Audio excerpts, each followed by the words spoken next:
আমাৰ মুখ্যমন্ত্ৰী ডাঙৰীয়া এতিয়া ডেভেলপমেণ্টত তেখেতে ফেল হৈছে, ডেভেলপমেণ্টত টোটেলি ফেল হৈছে। এতিয়া হিন্দু মুছলমান কৰি তেখেতে পাৰ হ'ব বিচাৰিছে। সেইকাৰণে সদায় কেতিয়াবা তেখেতে হিন্দু মানুহে মুছলমানৰ ওচৰত মাটি বিক্ৰী কৰিব নোৱাৰিব, মুছলমানে হিন্দুৰ ওচৰত বিক্ৰী কৰিব নোৱাৰে। কেতিয়াবা মুছলিম মেৰিজ এণ্ড ডিভোৰ্চ এক্ট তেখেতে বাতিল কৰিম বুলি কয়। আজি ৰিপিলিং বিল কিজানি তেখেতে আনিবই, ইতিমধ্যে কেবিনেটত সিদ্ধান্ত ল'লে। তো মুছলমানে কেনেকৈ বিয়া পাতিব তাতেও তেখেতৰ চকু, মুছলমানৰ ছোৱালী কি পিন্ধিব তাতেও তেখেতৰ চকু, মুছলমানে ক'ত মাটি কিনিব বেচিব তাতেও তেখেতৰ চকু। এতিয়া হিন্দু মুছলমান কৰি কৰি যোৱা পাৰ্লিয়ামেণ্ট ইলেকশ্যনত ফুল্লি ফেইল কৰিল তেখেতে। অসমততো ফেইল কৰিলে, বেলেগ ৰাজ্যত গৈ তেখেতৰ এই চব কথা বতৰা কাম নচলিল। বিজেপিও ইভেন কি গৈ অযোধ্যা হাৰিব লগা হ'ল, আপোনালোকে দেখিছে। আৰু বিভিন্ন জেগাত তেখেতসকলৰ হিন্দু মুছলমান এইটো কামত নিদিলে। তথাপিও মাননীয় মুখ্যমন্ত্ৰীয়ে তেখেতে তাৰ পৰা লেচন নলৈ অসমত এটা বিশেষ সম্প্ৰদায়ক টাৰ্গেট কৰি তেখেতে অহৰহ কথা বাৰ্তাবিলাক কৈ আছে। মই ভাবোঁ এটা জনগোষ্ঠীক টাৰ্গেট কৰি সেই জনগোষ্ঠীৰ শিক্ষা দীক্ষাত যদি আগবাঢ়ে, একফালে তেখেতে কয় শিক্ষা জেহাদ চলাইছে, আনফালে আকৌ কয় মাদ্ৰাছা বন্ধ কৰিব লাগিব, ইমামৰ কি প্ৰয়োজন আছে, মাদ্ৰাছাৰ কি প্ৰয়োজন আছে, এই স্ববিৰোধী কথা বাৰ্তাবিলাক কৈ তেখেতে এটা জনগোষ্ঠীক টাৰ্গেট কৰিছে, এটা ধৰ্মাৱলম্বী মানুহক টাৰ্গেট কৰিছে, যিটো ডেমক্ৰেচিৰ কাৰণে দুৰ্ভাগ্যজনক। এটা ডেমক্ৰেচিত এই ধৰণৰ কথা বাৰ্তা মুঠেও শোভা নাপায়। গতিকে আমি আহ্বান জনাইছোঁ মাননীয় মুখ্যমন্ত্ৰীক, আপুনি ডেভেলপমেণ্টৰ কাম কৰক। আপুনি শপত লৈছিল যে সকলো জাতি জনগোষ্ঠীক সমদৃষ্টিত চাব, সকলোৰ কাৰণে সমানভাৱে আপুনি কাম কৰিব।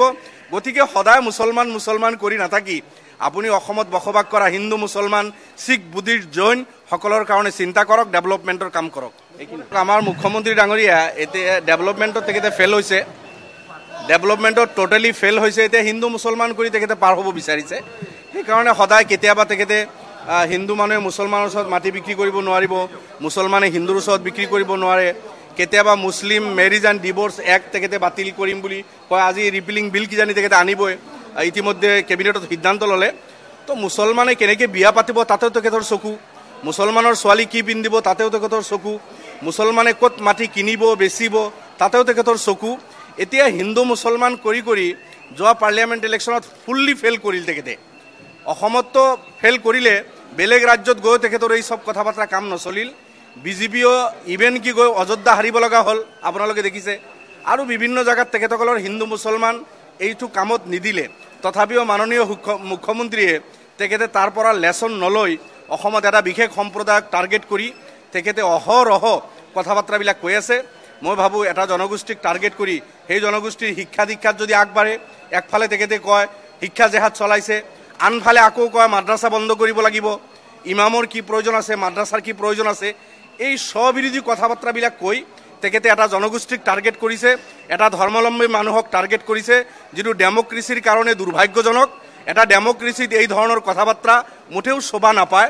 গতিকে আমি আহ্বান জনাইছোঁ মাননীয় মুখ্যমন্ত্ৰীক, আপুনি ডেভেলপমেণ্টৰ কাম কৰক। আপুনি শপত লৈছিল যে সকলো জাতি জনগোষ্ঠীক সমদৃষ্টিত চাব, সকলোৰ কাৰণে সমানভাৱে আপুনি কাম কৰিব। গতিকে সদায় মুছলমান মুছলমান কৰি নাথাকি আপুনি অসমত বসবাস কৰা হিন্দু মুছলমান শিখ বুদ্ধিষ্ট জৈন সকলৰ কাৰণে চিন্তা কৰক, ডেভেলপমেণ্টৰ কাম কৰক। এইখিনি